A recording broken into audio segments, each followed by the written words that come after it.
Okay, hi guys. In this video, we want to discuss today the dreaded lead walking. Now, it is one of the hardest things most people will ever do. Your lead walking's a nightmare. The dog's pulling you all over the place. For those of you guys got reactive dogs, position and lead walking is so important. So I know we have pain with this. I've had it myself. And what we're going to do today, I want to do a real breakdown of how I start teaching it. So young Kane here, he's only 20 weeks old. I'll be brutally honest, up until this point, we're not really worried about lead walking. All he's trying to do is build his engagement, his confidence. You know, engagement comes from a lot of hand feeding, and I've got his lunch here, and we're going to use it. But I want us to start breaking down lead walking with a young pup, 20 weeks old, never done it before, and understanding how we go through that process. So yes, at the start, if you guys are struggling with it, what you need to do is take a step back. Take a step back and start creating engagement on you. Okay. If you're just going down the road, you're pulling the lead and you're shouting heel and your dog is dragging you all over the place, you're just setting up failure. So slow down and take a back step. So when I first start, I start off by working with their dinner and their hand feeding. Yes, good boy. Engagement on me gets reward. Even basic stuff like, ready, Kane? Find that, son. Ready? Find them. I can start working him around in areas, working with him. Ready? Kane, come. Just to start creating low-level engagement on me before we even start in getting the lead into it. So let's talk about the lead. So the lead is the toughest thing on the planet. I don't care what you put your dog in, what setup or whatever you're going to do.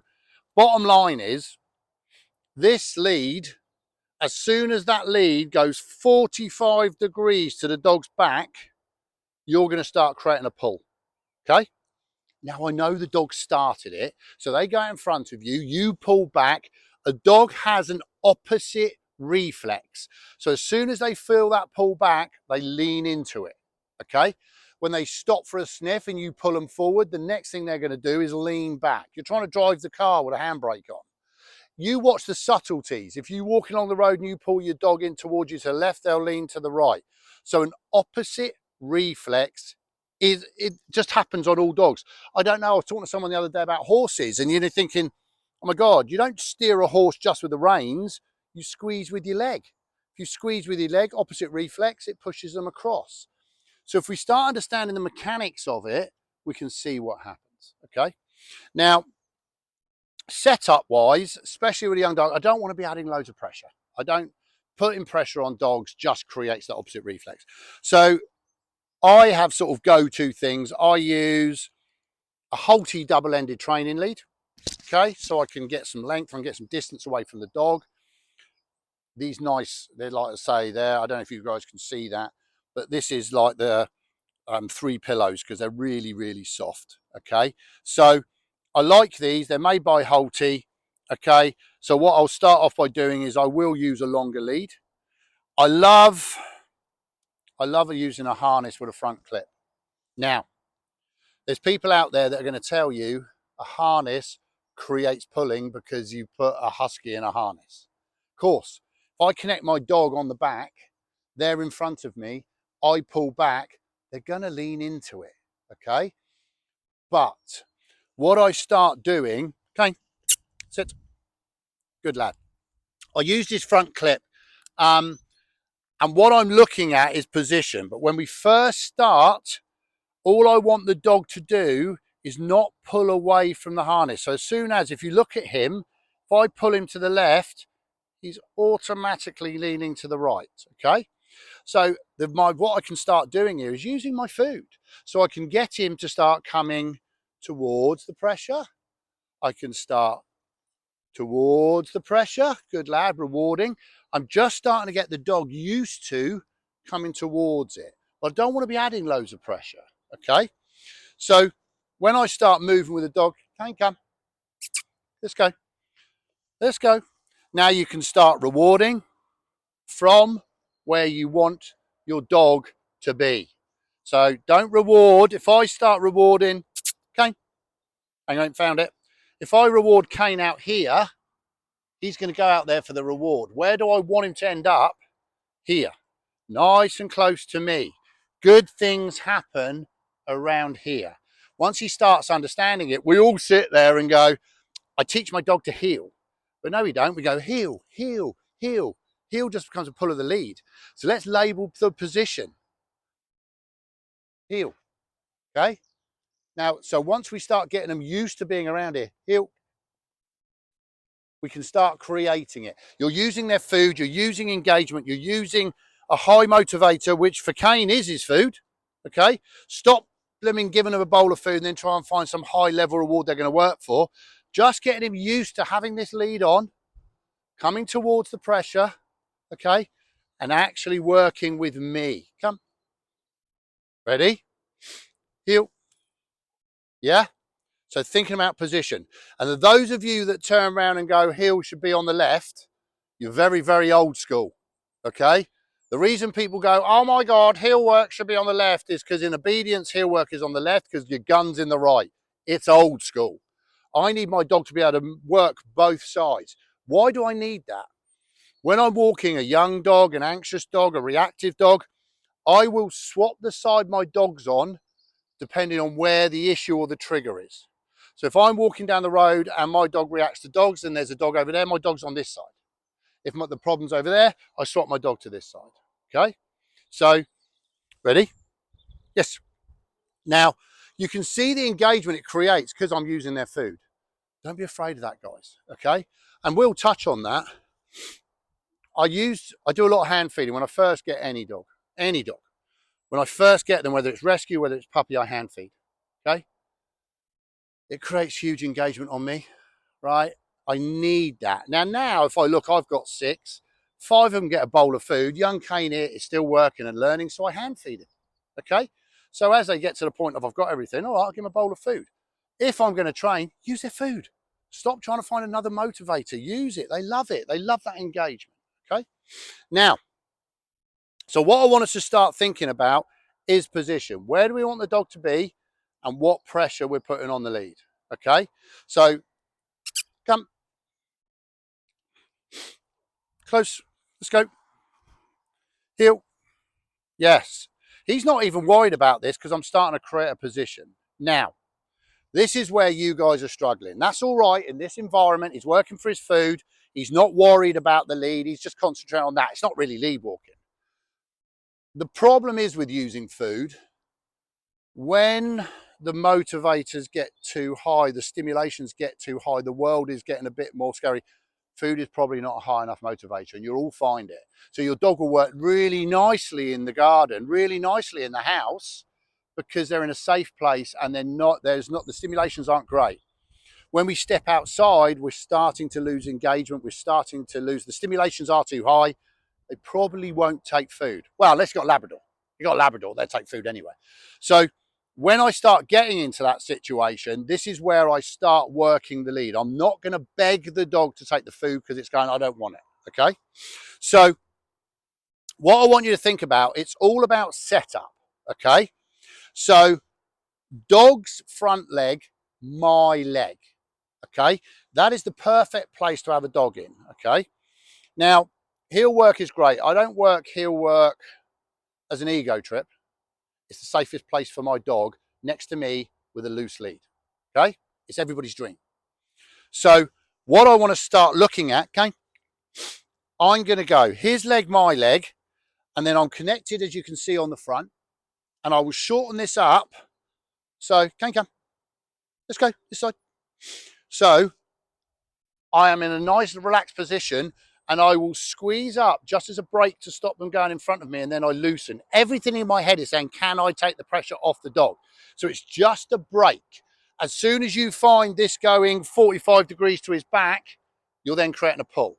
So if I start working Kane in here, nice relaxed position, I'm going to use this solely as a brake, but I'm not going to be putting loads of pressure on him.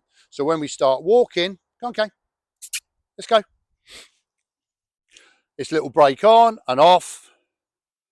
It's on and off. Change direction. No pressure. Come. He catches up. Brake on and off. just starting to work this position. Notice when I change, what I don't do is pull him. I leave him. Come, let's go. Break on, off. So now he's in a nice position. Change, leave him. Come. Yes. Now I'm not rewarding at the moment. All I'm doing is creating a nice massage on that front. Come. Good. Break on, break off. Good. Nice position. Okay. Let's go. And I'll be honest. First time he's done this. Okay. Ready. Wait. Sit. Sit. All right. So you notice, this is something we talk about, sit. Okay. He's looking for the food. What's this? Sit. Good. So think about this pressure. Look now. If I pull him, can you see him pulling the opposite way? Yeah. All about pressure. If I leave him and use my voice, okay, come. Good. Break on, break off. Good. It's nice and relaxed. It's not about, come, pressure. Break on, off again. So I'm just slowing him up. I don't want to add pressure. If you feel like, so what I'm doing is I go down there. If I feel like I'm nagging, change direction. Okay. So pulling away from me, pulling away from me, pulling away. I can pull him all I like. He's just pulling against it. Leave him. Come. Use my voice. Come. Good. Break on. So we're starting, come, to get a nice position. Look at the length of my lead. Yes? Because if I think about it, if I gave him loads of lead, that's pressure off. Even though I'm a bit shorter, that's still pressure off. I want him to be comfortable being here. Okay, that is my aim. It's not about correcting. It's not about putting a slip lead on and just smacking the dog. I'm just slowing him up. But as soon as he's in a nice position, there's nothing. So don't, if you feel like you're nagging, change direction, get them to start following. So he'll start following my voice and my movement. Ready? Okay, come. Good. So now we're starting to get him, his nose is down, so he's not, yes, good lad. Come. Let's go. Break on. This way. Come. This way. Come. Good lad. Break on. Off. And wait. Pressure off. Good. So it is slight pressure and release, but it's not about correcting. Okay. I see too many people have come to me lately. They've been to other trainers. They're putting him to slit leaves. They're putting tools on them. They're correcting behaviours they don't like. The dog is just going, oh my God, I don't like this. I've got to teach them where to be. Okay. So if you look now, if I pull him, he's leaning the opposite way against the pressure. If I leave him, come, no pressure, he follows. Good. Ready? Let's go. Ready. Oh. Sit. Yes, good boy. So, why is he being a superstar? I'm feeding his lunch. Yes. Yeah. So start thinking about how, I suppose if we break it down, I have to create engagement on me. Okay. You'll hear about me saying it a lot. Without engagement, guys, we don't have anything. It gets hard as the stimulations get higher. So like I said, I use food, hand feed. I use toys and play. But toys and play, don't just have toys all over your house, right? Put the toys away. And if you've got a blooming toy box with a name on it, put the toys in it and put it in the cupboard. But then on regular intervals, get a toy out and play with your dog. Okay. So suddenly play, I'm the bringer of play. Food, I'm the bringer of food. Doing obedience, I'm the bringer of engagement. But it goes both ways. It's mutual. I'm engaging with the dog's engaging with me. Once I start getting that, we can start working our lead walking, thinking about position. Ready? Let's go. Nicely. And guys, he's got no idea. He's 20 weeks old, but he's coming with it. It's not about how much pressure I can add. If all I just keep doing is adding pressure, the dog keeps leaning into the pressure. Okay?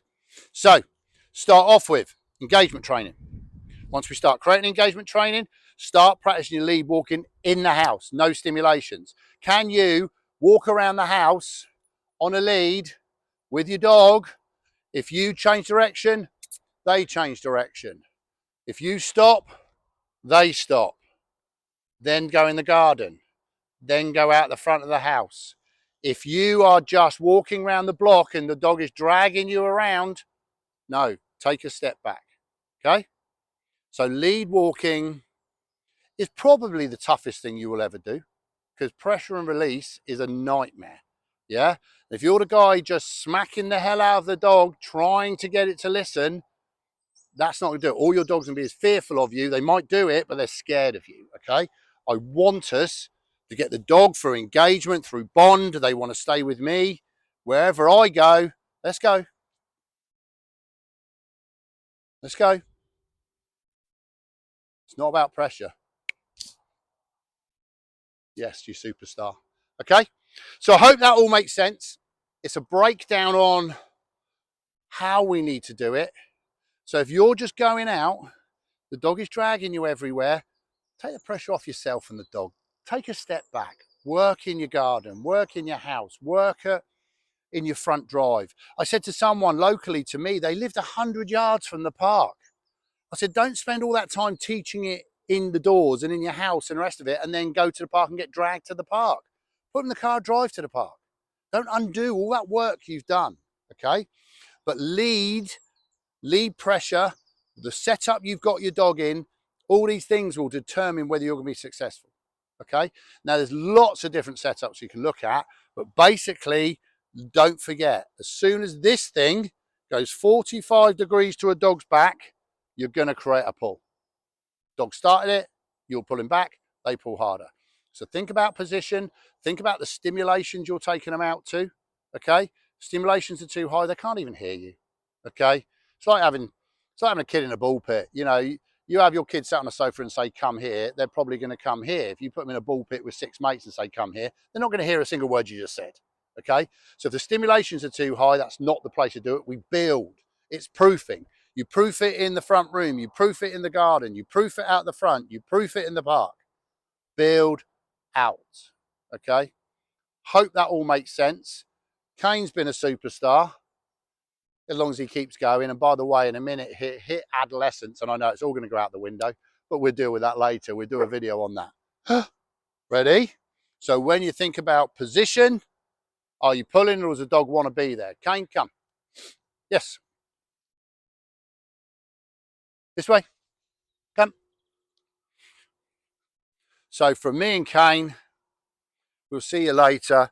If you like this video, give us a big thumbs up, subscribe down below. Massively helps us out, and put some more out there. Have a good one.